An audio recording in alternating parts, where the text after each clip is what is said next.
সুপ্রিয় দর্শক, ন্যায্য ডিএ আদায়ের দাবিতে দীর্ঘদিন ধরে আন্দোলন চালিয়ে যাচ্ছে রাজ্য সরকারি কর্মচারীরা। তারপরেও ডিএর মতো একটি গুরুত্বপূর্ণ মামলার শুনানি সুপ্রিম কোর্টে বারবার পিছিয়ে যাচ্ছে। এই নিয়ে গোটা দেশের বিচার ব্যবস্থায় প্রশ্নের মুখে পড়েছে। হতাশ হয়েছে সরকারি কর্মচারীরা যে কেন ডিএর মতো একটি গুরুত্বপূর্ণ মামলার শুনানি বারবার সুপ্রিম কোর্টে পিছিয়ে যাবে, কেন ডিএ মামলা শুনতে এত অনীহা সুপ্রিম কোর্টের। দর্শক, আপনারা জানেন এই ডিএ মামলায় পরপর 2 থেকে 3 বার কলকাতা হাইকোর্টে জয়ী হয়েছে সরকারি কর্মচারীরা।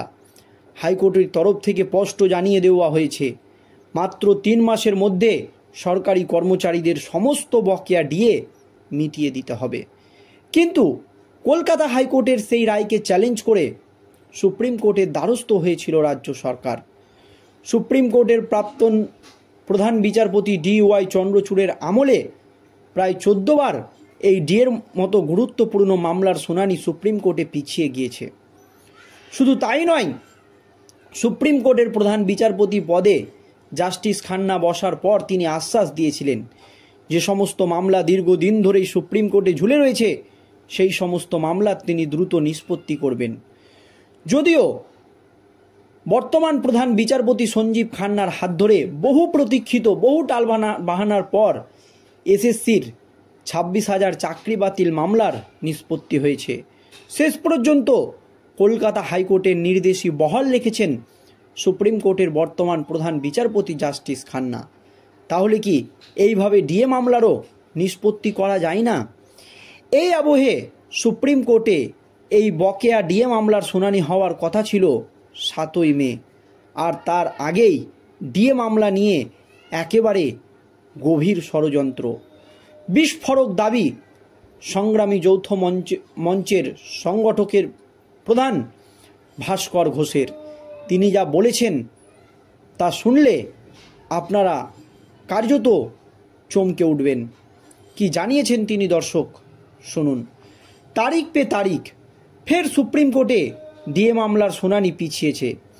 গত মঙ্গলবার সুপ্রিম কোর্টে ডিএ মামলার শুনানি হওয়ার কথা থাকলেও তার শুনানি হয়নি।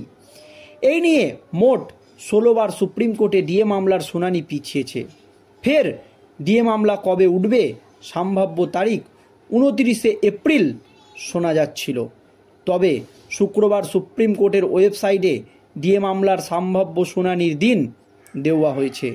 সুপ্রিম কোর্টের ওয়েবসাইটের তথ্য অনুযায়ী 7ই মে ডিএ মামলার শুনানি হওয়ার সম্ভাবনা রয়েছে। অর্থাৎ চলতি মাসে ডিএ মামলা উঠছে না, মেতে পরবর্তী শুনানি। ফলত স্বাভাবিকভাবেই সরকারি কর্মীদের মধ্যে হতাশা বাড়ছে। এদিকে ডিএ মামলা ফের পিছিয়ে যেতে পারে বলেও আশঙ্কায় রয়েছে সরকারি কর্মীদের একাংশ। শিক্ষা অনুরাগী ঐক্য মঞ্চের সাধারণ সম্পাদক কিঙ্কর অধিকারীর মধ্যেও দেখা গেল সেই আশঙ্কা। হতাশার সুরে তিনি বলেন, ফের সুপ্রিম কোর্টে ডিএ মামলা পিছিয়ে গেল, রাজ্য সরকারি কর্মচারীদের অপেক্ষা বাড়ল। প্রসঙ্গত গত 22 তারিখের 51 নম্বরে ডিএ মামলা উঠবে বলে জানা গিয়েছিল। হাই অন বোর্ডে এই মামলা উঠবে বলে জানা গিয়েছিল। তবে সব শেষে মিলল খালি হতাশা। মঙ্গলবার ডিএ মামলাটি বিচারপতি বিক্রম নাথ এবং বিচারপতি সঞ্জয় করল ও বিচারপতি সন্দীপ মেহতার বেঞ্চে শুনানির জন্য ওঠার কথা ছিল। সেই দিন শুনানি হয়নি। 22শে এপ্রিলও মহার্ঘ ভাতা সংক্রান্ত মামলার শুনানি হয়নি। এবার সুপ্রিম কোর্টের ওয়েবসাইটের তথ্য সামনে এলো। সব আশঙ্কায় রয়েছে সরকারি কর্মীদের মনে। পূর্বাভাস সময়ের অভাবে অনেকবার ডিএ মামলার শুনানি হয়নি সর্বোচ্চ আদালতে।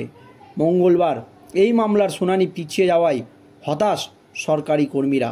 প্রসঙ্গত 2022 সালের 28শে নভেম্বর রাজ্য সরকারি কর্মচারীদের ডিএ মামলার প্রথমবার সুপ্রিম কোর্টে উঠেছিল। তারপর গত বছর ডিসেম্বরে মামলাটি শেষবার শুনানির জন্য উঠেছিল। আর এই আবহে মুখ খুলেই বিস্ফোরক দাবি করলেন ভাস্কর ঘোষ। সংগ্রামী যৌথ মঞ্চের তরফে দাবি করা হয়েছে, যে ডিএ মামলা কেন সুপ্রিম কোর্টে পিছিয়ে যাচ্ছে, কেন ডিএ মামলা শুনতে এত বিচারপতিদের অনীহা, এই জন্য তারা বড় বড় তাবর আইনজীবীদেরকে ঠিক করেছিল যাতে এই ডিএ মামলাকে গুরুত্ব সহকারে শোনা হয়, এই ডিএ মামলা নিয়ে জোরালো সওয়াল হয় সুপ্রিম কোর্টে। আর এই তাবর আইনজীবীদেরকে ডিএ মামলা নিয়ে সুপ্রিম কোর্টে দাঁড় করাতে গেলে অনেক টাকার প্রয়োজন রয়েছে, কারণ এই সমস্ত আইনজীবীদের অনেক টাকা ফিস দিতে হয়।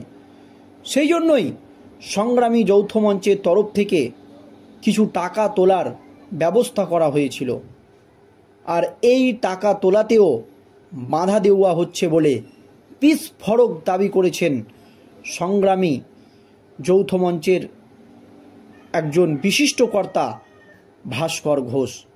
আর জানিয়ে ইতিমধ্যেই গোটা রাজ্য রাজনীতিতে নতুন করে শোরগোল পড়ে গিয়েছে। 2 বছর পেরিয়েছে, তারও বেশি সময় ধরে সুপ্রিম কোর্টে ঝুলে রয়েছে বাংলার সরকারি কর্মীদের মহার্ঘ ভাতা মামলা, এখনও ঝুলছে।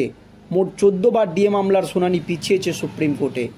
এই আবহে অপেক্ষা করতে করতে একেবারে হাঁপিয়ে গিয়েছে আন্দোলনকারীরা। সুপ্রিম কোর্ট যে ডিএ মামলার শুনানি চলছে তা 5ম বেতন কমিশনের আওতায় বকেয়া ডিএ মামলা।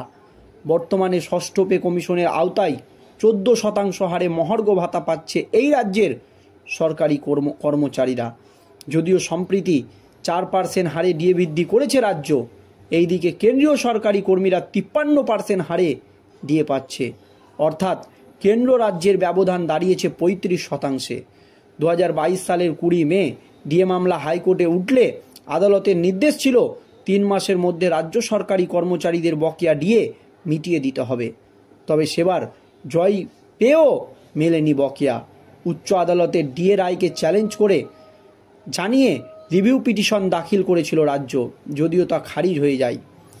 এরই মাঝে 3টি রাজ্য সরকারি কর্মচারী সংগঠন রাজ্যের বিরুদ্ধে আদালত অবমাননার মামলা দায়ের করে। সেই মামলার মধ্যেই পাল্টা সুপ্রিম কোর্টে যায় রাজ্য। সেই 2022 সালের নভেম্বর থেকে সুপ্রিম কোর্টে ডিএ মামলা চলছে। বর্তমানে 2024 সাল, হাইকোর্ট 25 সাল হাইকোর্টে ডিএ মামলাকারীরা জয় পেয়েছিল, কিন্তু গত 2022 সালের 20 মে হাইকোর্ট নির্দেশ দিয়েছিল যে 3 মাসের মধ্যে রাজ্য সরকারি কর্মচারীদের বকেয়া ডিএ মিটিয়ে দিতে হবে। এরপরও রাজ্য সরকার স্পেশাল লিভ পিটিশন দায়ের করে, সেই প্রেক্ষিতে মামলার শুরু হয়। তারপর থেকে আরও একাধিকবার সুপ্রিম কোর্টে ডিএ মামলা আদালতে উঠলেও বারবার শুনানি পিছিয়ে গিয়েছে। এই আবহে বিরোধীরা রাজ্য সরকারকে চাপ দিয়েই যাচ্ছে। তারপরেও সুপ্রিম কোর্টে ডিএ মামলা নিয়ে চলছে একেবারে গভীর ষড়যন্ত্র। দর্শক, এই নিয়ে আপনাদের মতামত জানাবেন। ধন্যবাদ।